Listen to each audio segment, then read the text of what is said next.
Shalom Jemaat Tuhan, selamat hari Minggu untuk kita sekalian. Bagaimana kabarnya Jemaat Tuhan? Sudah siapkah untuk mengikuti ibadah pada hari ini? Jika sudah siap, mari Jemaat Tuhan kita bersatu dalam doa. Tuhan, terima kasih Tuhan, karena pada hari ini kami dapat melakukan ibadah Tuhan, walaupun masih di rumah masing-masing. Tuhan, kiranya Engkau yang memimpin ibadah kami Tuhan, dari awal, pertengahan, hingga akhirnya.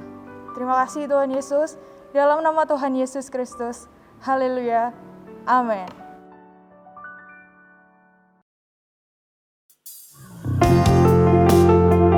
Pagi hari ini kami bersyukur kepadamu Tuhan. Kami mau menikmati setiap hadirat-Mu di dalam setiap pujian dan penyembahan kami. Terima kasih Tuhan kami Yesus. Terima kasih Tuhan.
Pagi hari ini kami siap melompat, memuji dan meninggikan Engkau Tuhan.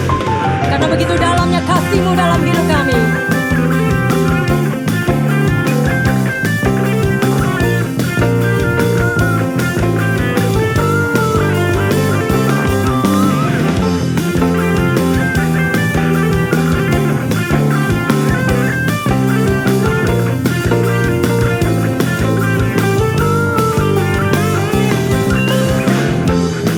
Begitu besar kasih Kau tercurah bagi dunia.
Puji Tuhan.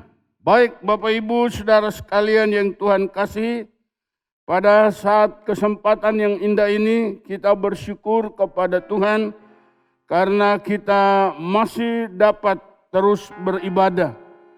Baik di gereja maupun Bapak Ibu masih beribadah di rumah masing-masing. Sebelumnya kita tunduk kepala, kita berdoa terlebih dahulu.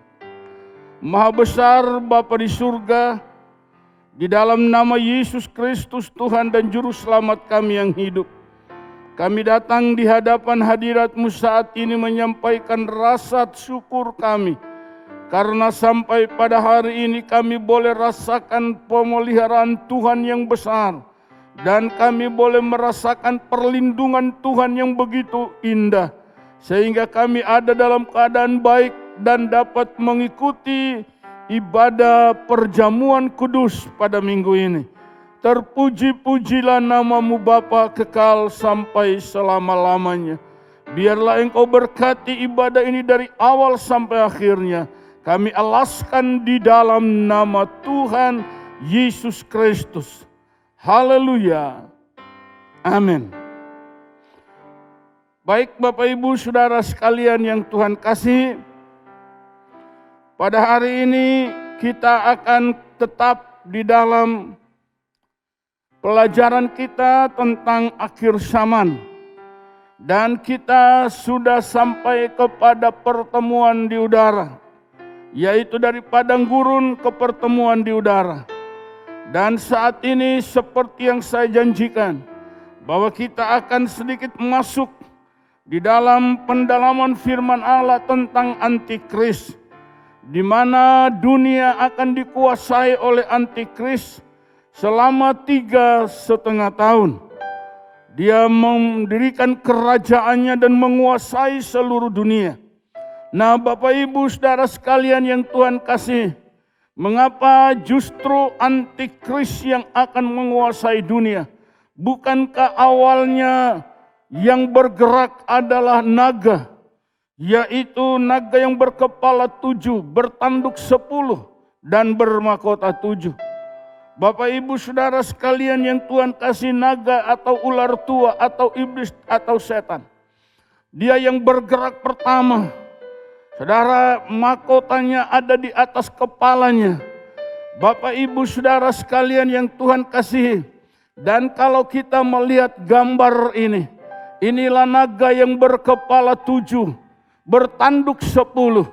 Ini adalah perempuan yang dikejarnya. Bicara tentang gereja Tuhan. Ini adalah gereja Tuhan. Ini adalah iblis atau setan atau naga. Nah Bapak Ibu Saudara sekalian yang Tuhan kasihi, dia berusaha mengejar wanita ini atau perempuan ini yang telah melahirkan seorang anak laki-laki.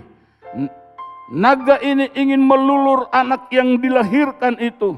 Tetapi tiba-tiba anak itu dirampas, dibawa ke takhta Allah. Pada minggu yang lalu saya sudah uraikan hal ini.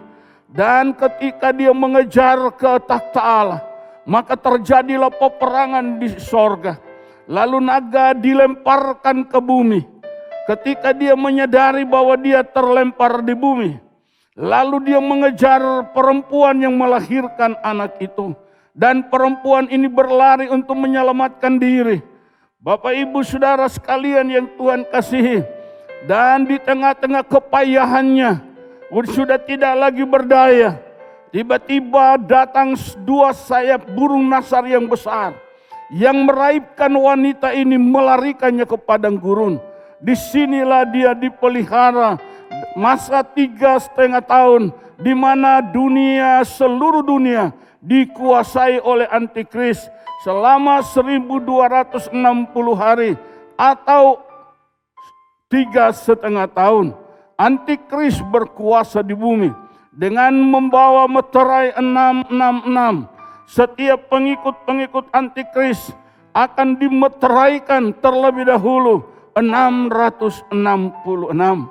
Nah Bapak Ibu Saudara sekalian yang Tuhan kasih, kita perhatikan naga ini kalah total. Ketika dia ingin melulur anak itu, ternyata dia tidak dapat. Karena anak itu sudah dibawa ke takhta Allah. Lalu dia ingin menghancurkan perempuan yang melahirkan anak itu. Tetapi juga dia gagal. Kenapa? Karena tiba-tiba dua sayap burung nasar yang besar melarikan perempuan ini ke padang gurun. Nah Bapak Ibu Saudara sekalian, sementara naga ini sudah tidak punya hak untuk masuk padang gurun. Karena kita sudah belajar bahwa padang gurun sudah dikuasai oleh Tuhan Yesus. Pada waktu peperangan di padang gurun, iblis melontarkan 3 anak panahnya yang dilontarkan, yaitu mengenai Yesus setelah 40 hari sudah lapar. Dia berkata, kalau engkau anak Allah, jadikan batu jadi roti. Lalu dia keduanya dibawa ke bukit, suruh melihat semua keindahan dunia. Iblis berkata, kalau engkau sujud menyembah aku, maka dunia ini akan kuserahkan kepadamu. Saudara-saudara sekalian, yang ketiga, kebumbungan bait Allah. Jadi kita melihat bahwa semuanya dipatah oleh Yesus. Saudara perhatikan, mahkota naga ini ada di kepala. Ini bicara tentang naga ini bergerak lewat tipu muslihat. Dia berbicara tentang hal-hal yang palsu. Dia berbicara tentang hal-hal yang tidak benar. Seperti Adam dan Hawa jatuh oleh karena tipu muslihatnya. Iblis berkata, kalau engkau makan buah itu engkau akan jadi seperti Allah. Apakah jadi seperti Allah ketika mereka makan? Tidak, mereka justru telanjang. Dan tipu muslihat ini kembali dilontarkan kepada Yesus waktu di padang gurun. 3 kali dia melontarkan tipu muslihatnya, tapi semua dibatalkan oleh Yesus. Bapak Ibu Saudara sekalian, dan dia gagal. Lalu dia ingin menghancurkan orang-orang percaya kepada Yesus. Lalu saudara perempuan ini, waktu dia hamil, naga ini menunggu kelahirannya untuk melulur anak. Tapi saya katakan tadi, dia tidak dapat, dia gagal lagi. Saudara, lalu dia ingin menghancurkan wanita ini, tapi dia tidak juga dan dia gagal lagi. Jadi naga ini gagal dan gagal dan gagal lagi. Nah Bapak Ibu Saudara sekalian yang Tuhan kasihi, terakhirnya dia menyadari bahwa dia terus gagal dan gagal lagi. Maka pada akhirnya dalam Wahyu pada pasal yang ke-13 ayat 1 dan ayat 2 kita baca. Wahyu 13 ayat 1 dan ayat 2. Wahyu 13 ayat 1 dan 2. Lalu aku melihat seekor binatang keluar dari dalam laut, bertanduk 10 dan berkepala 7. Di atas tanduk-tanduknya terdapat 10 mahkota dan pada kepalanya tertulis nama-nama hujat. Saudara, binatang yang keluar dari dalam laut ini fotokopinya naga. Karena kenapa saya katakan demikian? Karena sama persis.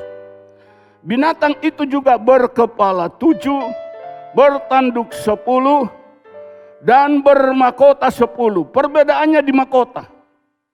Kalau di sini ada 7 mahkota, kalau di Wahyu 13 ada 10 mahkota.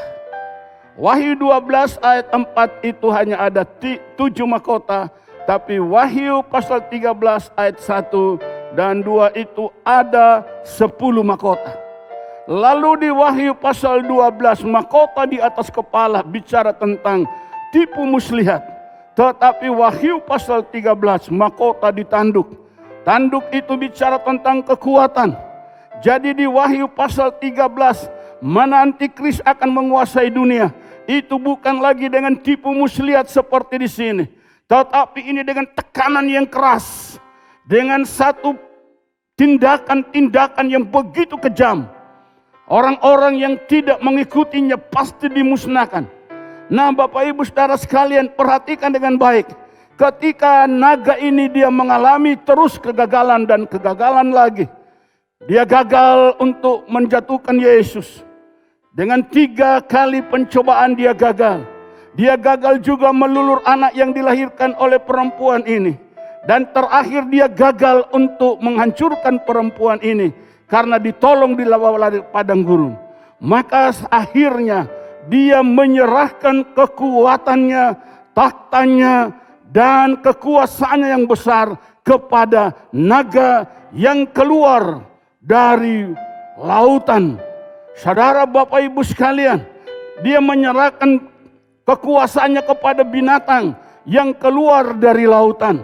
Firman Allah berkata, maka kekuasaannya, tahtanya, dan kuasanya yang besar diberikan kepada binatang yang keluar dari dalam laut. Bapak Ibu Saudara sekalian, penyerahan ini adalah satu pentabisan. Penyerahan ini adalah ada acaranya. Acara pelantikan, acara pentabisan. Naga binatang yang keluar dari dalam laut ini, itu ditabiskan untuk melanjutkan misi. Karena ini satu visi antara binatang yang keluar dari laut dan antara naga merah padam ini. Itu mereka satu visi. Visinya apa? Menghancurkan umat Allah. Itulah visinya. Oleh karena itu ketika naga ini dia merasa gagal dan gagal lagi, maka dia menyerahkan kekuasaannya kepada binatang yang keluar dari dalam laut. Bapak Ibu, laut apakah ini? Ini bukan lautan Teduh, ini bukan lautan Hindia.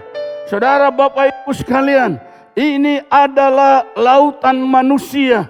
Yeskiel pasal 36 ayat 37 sampai ayatnya yang ke-38. Yeskiel 36 ayatnya yang ke-37 dan yang ke-38. Beginilah firman Tuhan Allah, dalam hal ini juga aku menginginkan supaya kaum Israel meminta daripadaku apa yang hendak kulakukan bagi mereka, yaitu membuat mereka banyak seperti lautan manusia. Seperti mereka domba-domba seperti lautan manusia. Terus seperti domba-domba persembahan kudus, dan seumpama domba-domba Yerusalem pada waktu-waktu perayaannya, begitulah kota-kota yang sudah runtuh penuh dengan lautan manusia. Kota-kota yang penuh dengan lautan manusia. Terus dengan begitu mereka akan mengetahui bahwa akulah Tuhan. Nah, Bapak Ibu Saudara sekalian, jadi lautannya lautan manusia. Jadi binatang yang keluar dari lautan itu adalah binatang yang keluar dari lautan manusia. Artinya ada satu pribadi yang muncul begitu hebat di tengah-tengah manusia seluruh dunia. Dia muncul sendiri. Kenapa? Wahyu pasal 13 ayat 1 kita baca. Wahyu 13 ayatnya yang pertama. Lalu aku melihat seekor binatang keluar dari dalam laut. Firman Allah berkata, Yohanes melihat seekor binatang keluar dari dalam laut. Bertanduk 10 dan berkepala 7. Bertanduk 10 berkepala 7. Di atas tanduk-tanduknya terdapat 10 mahkota. Di atas tanduk, saudara perhatikan, mahkotanya berada di atas tanduk-tanduk, bicara kekuatan. Saya sudah katakan tadi bahwa binatang ini bukan lagi bekerja dengan tipu muslihat, tetapi binatang ini bekerja dengan kekuatan yang hebat. Terus, dan pada kepalanya tertulis nama-nama hujat. Pada kepalanya tertulis nama-nama hujat. Jadi saudara, Bapak Ibu sekalian, kalau tadinya kepala bermahkota, sekarang kepalanya bertuliskan nama-nama hujat. Terus, binatang yang kulihat itu serupa dengan macan tutul. Rupanya seperti macan tutul. Dan kakinya seperti kaki beruang. Kakinya seperti kaki beruang. Dan mulutnya seperti mulut singa. Mulutnya seperti mulut singa. Dan naga itu memberikan kepadanya kekuatannya. Perhatikan, maka naga itu memberikan kepada binatang itu kekuatannya. Dan tahtanya dan kekuasaannya yang besar. Dan kuasanya yang besar. Bapak Ibu Saudara sekalian yang Tuhan kasih, ini saya istilahkan adalah pelantikan antikris. Darah dia tidak hanya bekerja begitu saja, tapi dia dilantik. Dia ditabiskan. Di mana pelantikannya? Di mana pentabisannya? Yaitu pada waktu naga besar ini menyerahkan kekuatannya, menyerahkan tahtanya, menyerahkan kekuasaan yang besar. Maka di situ terjadi pelantikan yang luar biasa. Dan saudara, ini adalah penguasa dunia. Itu sebabnya seluruh dunia mengikuti pelantikan ini. Ini luar biasa. Saudara-saudara, Bapak Ibu sekalian, Oleh karena itu binatang ini menjadi begitu kuat.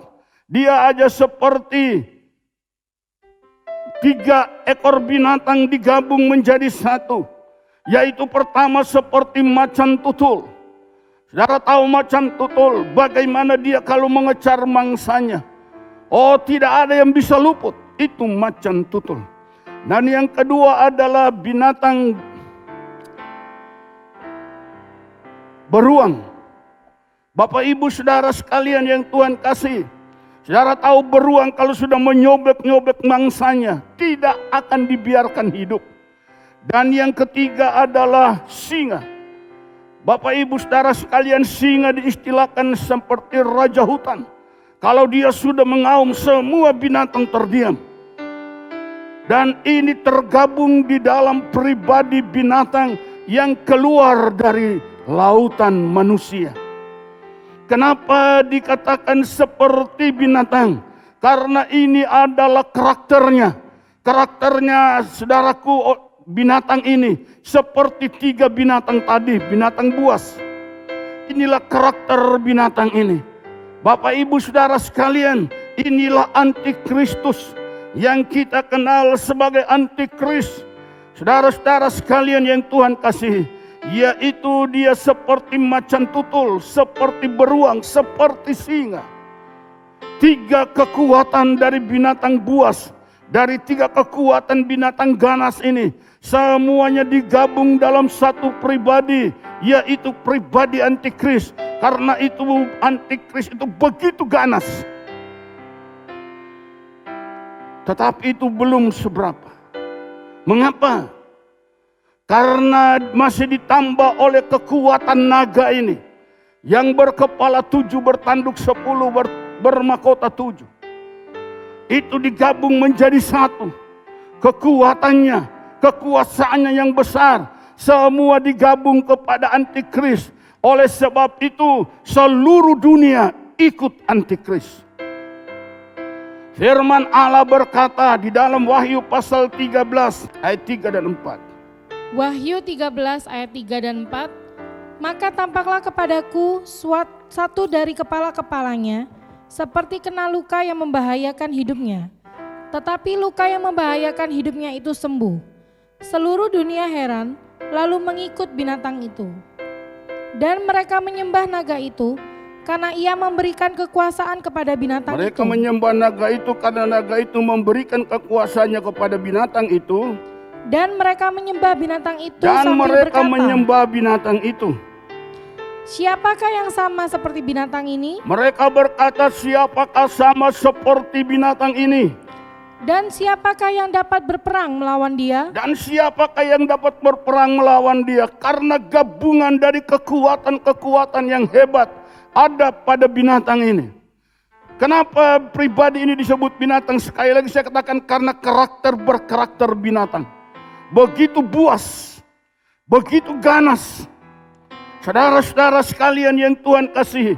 Dan oleh karena itulah maka seluruh dunia bergerak mengikut binatang itu dan menyembah binatang itu. Dalam ayat 5. Ayat 5. Dan kepada binatang itu diberikan mulut yang penuh kesombongan dan hujat. Kepadanya diberikan juga kuasa untuk melakukannya 42 bulan lamanya. Ayat 6. Ayat 6. Lalu ia membuka mulutnya untuk menghujat Allah, menghujat namanya dan kemah kediamannya, dan semua mereka yang diam di sorga. Saudara-saudara sekalian, kita lihat begitu ganasnya binatang ini. Bahkan dia diberikan kuasa 42 bulan lamanya atau 3,5 tahun untuk menguasai dunia. Bapak Ibu Saudara perhatikan dengan baik. Saya sudah katakan bahwa Tuhan menginginkan agar supaya gereja tidak masuk dalam aniaya besar ini. Karena gereja yang masuk ini akan mengalami aniaya atau siksa yang begitu rupa. Saudara, Tuhan sudah sediakan padang gurun supaya gereja lari ke padang gurun. Tetapi tidak semua gereja bisa lari ke padang gurun. Karena sebagian benih perempuan itu tertinggal. Dan mereka yang tertinggal inilah menjadi, saudaraku, bulan-bulanannya antikris. Mereka ditekan begitu ganas. Mereka dianiaya begitu hebat. Saudara, mereka tidak berdaya. Saudara, Bapak Ibu sekalian yang Tuhan kasih, itulah sebabnya saudara sekalian, selalu saya katakan, waktu sudah singkat. Oleh karena itu perhatikanlah keluarga kita. Perhatikanlah anak-anak saudara. Perhatikanlah keluarga saudara. Selagi masih ada waktu. Seringkali kita lupa dengan keluarga karena kita bekerja. Kita membanting tulang mengumpulkan uang sebanyak mungkin. Sehingga kita sampai lupa dengan istri, lupa dengan anak. Saya beritahu waktu ini singkat. Waktu ini ada batasannya. Selagi masih ada waktu, perhatikan ini dengan baik. Jangan kita mengejar terus mengumpulkan harta, mengumpulkan uang yang banyak. Firman Allah berkata, uang adalah akar dari segala jenis kejahatan. Bahkan Pengkhotbah 5 ayat 9 berkata, tolong dibaca. Pengkhotbah pasal 5 ayatnya yang ke-9. Siapa mencintai uang tidak akan puas dengan uang. Perhatikan, siapa yang mencintai uang tidak akan puas dengan uang. Dan siapa mencintai kekayaan tidak akan puas dengan penghasilannya. Siapa yang mencintai kekayaan tidak akan puas dengan penghasilannya. Ini pun sia-sia. Ini adalah kesia-siaan. Mengapa sia-sia? Karena kalau saat ini tiba, maka semua yang kita perjuangkan untuk siapa?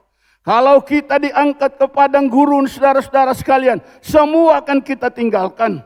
Tidak ada satupun yang kita bawa. Hanya iman kita kepada Yesus Kristuslah, itu yang akan membawa kita masuk dalam kerajaan Allah yang kekal. Nah, Bapak Ibu Saudara sekalian yang Tuhan kasih, kalaupun kita masuk dalam masa 3,5 tahun, membawa harta berlimpah, apa artinya? Karena di sini semua harta akan diambil alih oleh antikris. Dan orang tidak bisa menjual dan membeli kalau tidak menerima cap 666. Di tengah-tengah situasi masa 3,5 tahun, ketika antikris sudah dilantik untuk menguasai seluruh dunia dan seluruh masyarakat bangsa akan mengikuti antikris ini, maka dia mengeluarkan sebuah tanda, yaitu cap 666. Ini adalah cap pemilikan bahwa semua orang yang menerima meterai atau cap 666 ini, itu adalah milik antikris. Wahyu pada pasal yang ke-13, kita baca ayat 13 sampai dengan ayat yang ke-15. Wahyu 13 ayat 13 sampai 15. Dan ia mengadakan tanda-tanda yang dahsyat, bahkan ia menurunkan api dari langit ke bumi di depan mata semua orang. Ia menyesatkan mereka yang diam di bumi dengan tanda-tanda yang telah diberikan kepadanya untuk dilakukannya di depan mata binatang itu. Dan ia menyuruh mereka yang diam di bumi supaya mereka mendirikan patung untuk menghormati binatang yang luka oleh pedang. Maka ia menyuruh semua manusia di bumi mendirikan patung untuk menghormati binatang itu. Namun yang tetap hidup itu, binatang yang luka oleh pedang itu, namun ia tetap hidup. 15. dan kepadanya diberikan kuasa untuk memberikan nyawa kepada patung binatang itu. Perhatikan patung binatang itu diberi nyawa supaya dia hidup. Sehingga patung binatang itu berbicara juga. Dan sehingga membuat patung binatang itu bisa berbicara. Dan bertindak begitu rupa. Iya. Sehingga semua orang yang tidak menyembah patung binatang itu dibunuh. Yang tidak menyembah patung binatang itu dibunuh. Terus sampai Dan 17. ia menyebabkan sehingga kepada semua orang, kecil atau besar, kaya atau miskin, merdeka atau hamba, diberi tanda pada tangan kanannya atau pada dahinya. Dan tidak seorang pun yang dapat membeli atau menjual selain daripada mereka yang memakai tanda itu, yaitu nama binatang itu atau bilangan namanya. 18. Yang penting di sini ialah hikmat. Barang siapa yang bijaksana, baiklah ia menghitung bilangan binatang itu, karena bilangan itu adalah bilangan seorang manusia dan bilangannya ialah 666. Bilangannya ialah 666. Saudara Bapak Ibu sekalian, maka mereka membangun patung antikris. Lalu semua orang seluruh dunia disuruh menyembah patung antikris ini. Dan siapa yang tidak menyembah patung itu akan dibunuh. Tapi barang siapa yang menyembah patung ini akan dicap 666, tanda pemilikan bahwa ini adalah milik antikris. Dan orang yang tidak memiliki cap 666 ini tidak boleh menjual, tidak boleh membeli. Itu sebabnya saya katakan, Bapak Ibu dengan harta berlimpah masuk di masa 3,5 tahun antikris, nggak ada gunanya. Untuk apa harta berlimpah? Tidak boleh menjual, tidak boleh membeli. Tapi kalau Anda ingin menjual dan membeli, saya ingatkan hati-hati. Karena hanya orang yang menyembah patung itulah yang bisa memperoleh cap 66 ini, baru boleh menjual, baru boleh membeli. Itulah sebabnya Bapak Ibu sekalian, di sini ada banyak gugur iman. Orang tidak bisa tahan karena tidak makan, tahan lapar, melihat anak-anaknya kelaparan, melihat bayinya tidak menyusu. Bagaimana tahan orang tua, sehingga dipaksa mereka untuk menyembah patung itu supaya menerima cap 666, sehingga mereka bisa menjual, mereka bisa membeli. Tetapi Bapak Ibu sekalian, saya ingatkan ini cuma 3,5 tahun. Dipimpin oleh antikris begitu ganas. Saudara, tetapi ingat bahwa setelah 3,5 tahun ini ada kerajaan 1000 tahun damai yang menanti semua orang yang setia. Oleh karena itulah apapun kondisi saudara, engkau tetap setia kepada Tuhan, taat dalam kebenaran firman Allah. Bapak Ibu Saudara sekalian yang Tuhan kasih, kalau kita perhatikan, dikatakan besar kecil semuanya dipaksa, kaya atau miskin, merdeka atau hamba, mereka diberi tanda 666. Karena itu saya katakan, saudara-saudara yang di bumi sekarang ini punya kebiasaan menyembah patung, beribadah kepada Allah, tetapi juga menyembah patung. Saudara perhatikan dengan baik. Ketika patung antikris ini berdiri, orang-orang yang terbiasa menyembah patung itu dengan mudah beralih menyembah patung antikris. Karena patung yang tidak bisa berbicara aja disembah, apalagi patung yang bisa berbicara. Semua orang akan heran, lalu ikut dia dan menyembah patung itu. Saudara, penyembahan patung adalah kebencian Allah. Allah tidak suka kita membangun patung. Kebencian Allah orang-orang yang menyembah patung. Saya ingatkan sekali lagi, jangan sampai kita menyembah patung. Mari kita kembali kepada Allah yang sebenarnya. Ada sebuah peringatan dalam Wahyu 14 ayat 9 sampai 11. Wahyu 14 ayat 9 sampai 11. Dan seorang malaikat lain, malaikat ketiga menyusul mereka dan berkata dengan suara nyaring, jikalau seorang menyembah binatang dan patungnya itu dan menerima tanda pada dahinya atau pada tangannya, maka ia akan minum dari anggur murka Allah. Perhatikan, siapa yang menyembah patung itu akan minum anggur murka Allah, yang disediakan tanpa campuran dalam cawan murkanya. ya. Dan ia akan disiksa dengan api dan belerang di depan mata malaikat-malaikat kudus. Perhatikan, dia akan disiksa dalam api dan belerang di hadapan malaikat-malaikat kudus. Dan di depan mata anak domba. Dan di depan mata anak domba. Maka asap api yang menyiksa mereka itu naik ke atas sampai selama-lamanya. Perhatikan, maka asap api yang menyiksa mereka itu naik ke atas sampai selama-lamanya. Dan siang malam mereka tidak henti-hentinya disiksa, Ya, yaitu mereka yang menyembah binatang serta patungnya itu, dan barang siapa yang telah menerima tanda namanya. ya. Saudara, Bapak, Ibu, saudara sekalian yang Tuhan kasihi, hati-hati. Firman Allah sudah mengingatkan. Firman Allah berkata, malaikat yang ketiga tiba-tiba dia muncul dan dia mengingatkan, jikalau seorang menyembah binatang dan patungnya itu dan menerima tanda pada dahi atau pada tangannya, maka ia akan minum dari anggur murka Allah. Dan itu akan menyiksa mereka selama-lamanya. Siang dan malam mereka terus disiksa, tidak henti-hentinya. Bapak ibu saudara sekalian yang Tuhan kasih, itu sebabnya di 3,5 tahun ini, Bapak ibu sekalian yang Tuhan kasih, memang ini siksaan yang luar biasa. Matius pasal 24 berkata, tidak ada bandingannya bagaimana pada waktu itu benih perempuan yang tertinggal atau orang-orang percaya yang tertinggal masuk di masa 3,5 tahun antikris ini, mengalami aniaya yang begitu sangat mengerikan sehingga mereka terpaksa menyembah patung itu dan menerima cap 666. Tapi sekali lagi cuma 3,5 tahun. Bapak ibu saudara sekalian yang Tuhan kasih.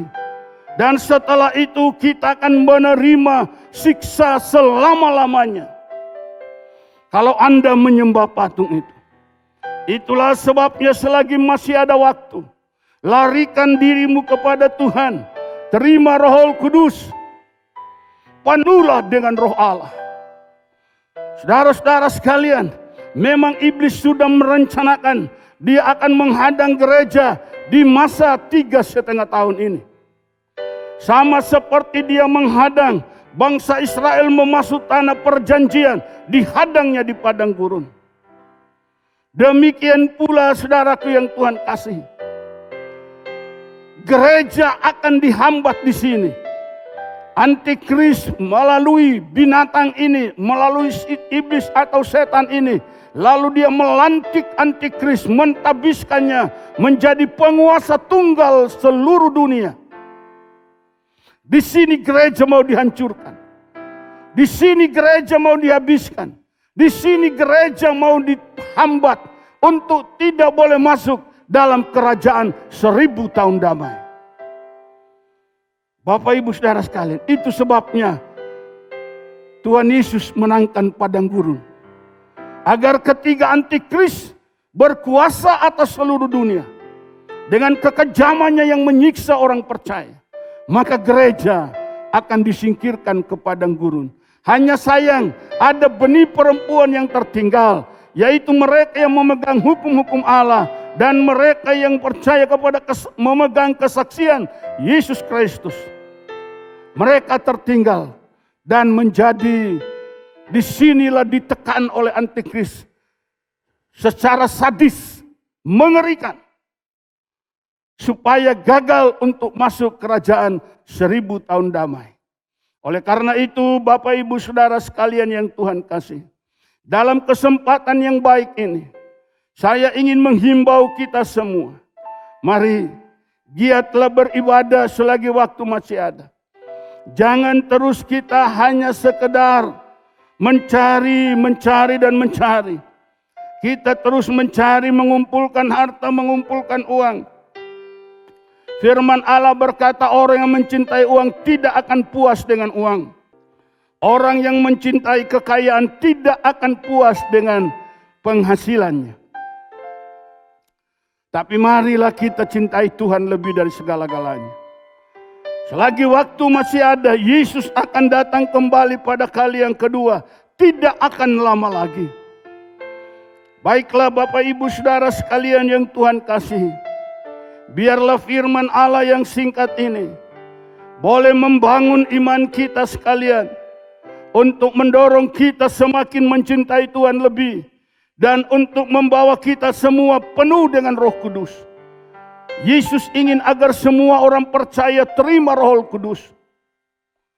Hendaklah firman Allah berkata, hendaklah kamu penuh dengan roh. Bahkan biarlah hidupmu dipimpin oleh roh. Ini keinginan Allah agar supaya kita tidak masuk di masa 3,5 tahun yang begitu mengerikan, mana dunia dikuasai oleh satu penguasa tunggal, yaitu Antikristus. Tuhan Yesus memberkati kita sekalian. Amin. Kita akan masuk di dalam perjamuan kudus. Marilah kita sekalian menyiapkan hati kita semua. Mari kita mengintrospeksi diri agar supaya kita layak menerima tubuh dan darah Kristus. Mari kita berdoa. Maha besar Bapa Surgawi, Bapa yang kami panggil dalam nama Yesus Kristus Tuhan dan Juru Selamat kami yang hidup. Saat ini ya Tuhan, kami akan menerima perjamuan kudus. Kami syukuri firman-Mu. Ajar kami sekalian umat-Mu agar mencintai Tuhan lebih dari segalanya. Dan biarlah Tuhan Engkau selamatkan umat-Mu agar jangan masuk di masa aniaya 3,5 tahun Antikris, di mana Antikris akan dilantik sebagai penguasa tunggal di dunia ini. Bapa, terima kasih buat kasih-Mu yang telah berkorban untuk menyelamatkan kami semua umat-Mu. Terpujilah Engkau kekal sampai selama-lamanya. Kami mau menerima perjamuan kudus ini di dalam nama Tuhan Yesus Kristus. Haleluya. Amin. Baik Bapak Ibu Saudara sekalian yang Tuhan kasihi, kita bersama mengambil roti di tangan kita. Saudara boleh membukanya.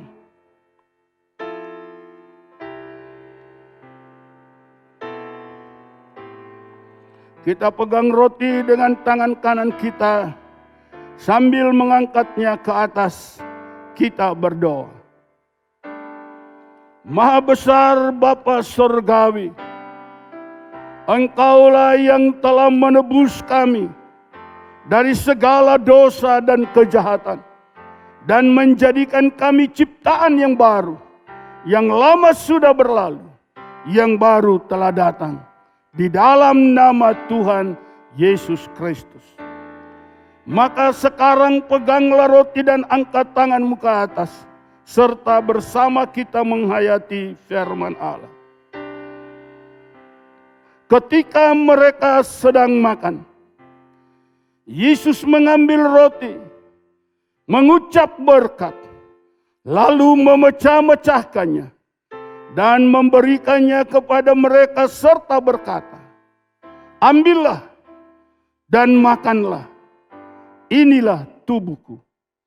Mari kita makan bersama seiman di dalam nama Tuhan Yesus Kristus.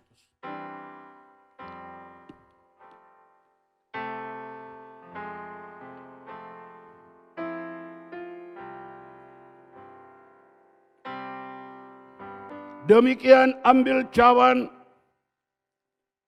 Saudara boleh membukanya.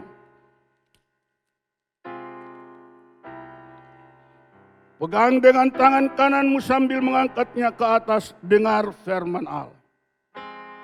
Sesudah makan Yesus mengambil cawan, lalu mengucap syukur dan memberikannya kepada mereka serta berkata, minumlah kamu semua dari cawan ini, karena inilah darahku, darah perjanjian yang ditumpahkan bagi banyak orang untuk pengampunan dosa.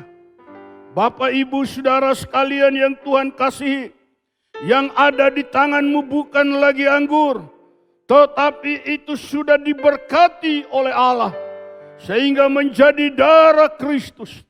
Darah yang menyucikan setiap kejahatan dosa kita. Darah yang bisa menyembuhkan segala macam penyakit dan penderitaan. Darah yang memulihkan kita sekalian. Saudara, Bapak, Ibu sekalian, oleh karena itu setiap pribadi, ambillah dan biarlah dengan iman engkau meminumnya. Maka yang sakit disembuhkan, yang lemah dikuatkan, yang susah dihiburkan, dan yang dalam kekurangan akan alami keberkatan Allah. Mari kita minum bersama seiman di dalam nama Tuhan Yesus Kristus.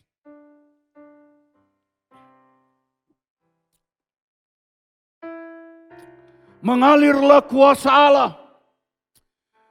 Mengalirlah mujizat bagi setiap kami yang mengikuti perjamuan ini. Mengalirlah berkat-berkat Allah dalam setiap kehidupan pribadi yang sudah mengikuti perjamuan kudus ini. Mengalirlah keajaiban demi keajaiban. Mengalirlah mujizat demi mujizat. Mengalirlah berkat demi berkat. Kemenangan besar akan diberikan oleh Allah kepada setiap pribadi yang mengikuti, menerima tubuh dan darah Kristus menyatu di dalam perjamuan kudus ini. Maka terimalah olehmu kemenangan saat ini. Terimalah olehmu mujizat saat ini. Terimalah olehmu kelimpahan berkat dari Allah. Terimalah penghiburan dari Tuhan. Terima kekuatan dari Allah. Engkau pribadi yang berkemenangan di dalam Yesus Kristus Tuhan. Terima kasih Bapa. Terpuji namamu kekal sampai selama-lamanya. Dalam nama Yesus kami sudah berdoa. Haleluya. Amin. Jemaat Tuhan, mari kita masuk dalam persembahan. Sebelumnya mari kita persiapkan persembahan persepuluhan kita, juga persembahan syukur. Dan kita bersatu dalam doa. Tuhan Yesus, terima kasih atas berkat-Mu Tuhan. Kiranya Tuhan Kau memberkati tangan-tangan yang telah memberikan persembahan persepuluhan, juga persembahan syukur Tuhan. Kau berkati Tuhan mereka selalu Tuhan. Terima kasih Tuhan Yesus, terima kasih dalam nama Tuhan Yesus Kristus. Haleluya, amin. Untuk persembahan syukur dapat diberikan pada rekening di bawah ini. Dan persembahan persepuluhan dapat diberikan pada rekening di bawah ini. Terima kasih atas persembahan syukur juga persembahan persepuluhan. Tuhan Yesus memberkati. Jemaat Tuhan, untuk informasi pada minggu ini, yaitu ibadah lokal di gereja kita sekarang sudah mulai melakukan 3 jadwal ibadah. Yaitu ibadah yang pertama dimulai pada pukul 7.30 sampai dengan pukul 9. Ibadah yang kedua dimulai pada pukul 10 sampai dengan pukul 11.30. Dan ibadah yang ketiga dimulai pukul 16 sampai pukul 17.30. Tentunya jangan lupa untuk mengikuti protokol kesehatan dan aturan yang sudah disepakati. Yang pertama, selalu menggunakan masker, juga face shield seperti yang saya gunakan. Yang kedua, tetap menjaga jarak dan tidak bersentuhan satu sama lain. Juga yang ketiga, bagi anak-anak dan jemaat Tuhan yang sedang sakit, mohon maaf belum bisa mengikuti ibadah di gereja lokal kita. Namun jangan khawatir, karena ibadah online streaming masih ada di channel YouTube GPI Eluzai. Jemaat Tuhan, jangan lupa juga untuk segera mendaftarkan diri jemaat Tuhan dalam mengikuti ibadah di gereja lokal pada minggu depan. Sekian untuk informasi pada minggu ini. Tuhan Yesus memberkati.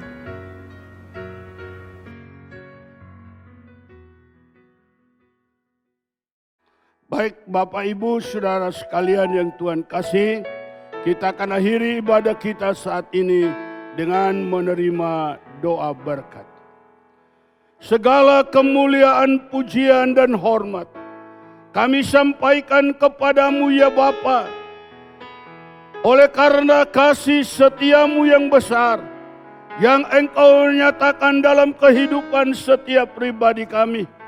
Namun kami teringat bangsa negara kami Tuhan, kami tetap menyerahkannya kepadamu, pimpinan dari pusat sampai daerah, agar tetap dalam lindungan Tuhan. Terlebih para tim medis ya Tuhan, kami mau serahkan mereka dalam lindungan dan pemeliharaan-Mu, agar mereka dalam menjalankan tugasnya tetap dalam jaminan keselamatan dari Bapa. Terpujilah Engkau kekal sampai selama-lamanya. Angkatlah tangan-Mu dan terimalah berkat dari Bapa di sorga. Maka sekarang anugerah berkat dari Allah Bapa kita di sorga, kasih sayang dari Yesus Kristus Gembala Agung, Tuhan dan Juru Selamat kita sekalian, serta kekuatan dan pertolongan Roh Kudus senantiasa menyertai kita semua, mulai hari ini dan seterusnya, sampai Maranatha Tuhan datang kembali. Diberkatinya rumah tanggamu masing-masing, diberkatinya semua mata pencaharianmu, diberkatinya segala usahamu, diberkatinya engkau kemanapun pergi. Tuhan menghindarkan engkau dari segala malapetaka maut, dan Tuhan menjauhkan engkau dari segala kecelakaan. Tuhan Yesus berjanji tetap menyertai kita sampai kesudahan alam. Maka segala berkat yang berlimpah dari Bapa di sorga diturunkannya kepadamu sekalian. Sekarang sampai Maranatha Tuhan datang, berkat Allah menjadi bahagianmu. Terjadilah di dalam nama Tuhan Yesus Kristus. Bapa, terima kasih. Bapa, terima kasih.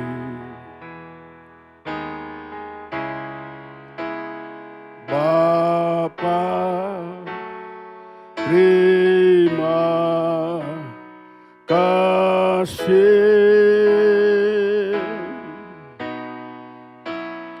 Bapa di dalam surga,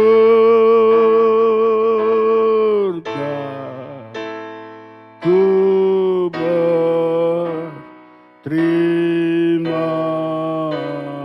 kasih.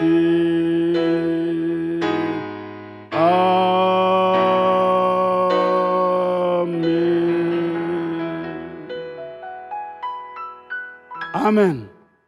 Puji Tuhan, Tuhan Yesus memberkati. Sampai kita bertemu lagi dalam kesempatan berikutnya. Bagi saudara, Bapak Ibu yang mengikuti kebaktian di gereja, biarlah sesuai dengan waktu di mana Bapak Ibu telah mendaftar, supaya Bapak Ibu tidak tertahan dalam ibadah. Jadi sesuaikan dengan waktu pendaftaran. Jangan mendaftar siang tapi datang pagi. Nanti tidak ada kursi. Ya, kalau datang pagi, mendaftar pagi, datang pagi. Jangan datang jam 2 ibadah kedua. Kalau mendaftar ibadah kedua, jangan datang di ibadah pertama. Karena pengaturan kursi itu pas. Terima kasih, mohon diperhatikan. Kalau saudara mendaftar ibadah ketiga, berarti jam 4 baru mulai. Oke, itu saja. Terima kasih perhatian Bapak Ibu saudara sekalian. Tuhan Yesus memberkati kita semua. Amin.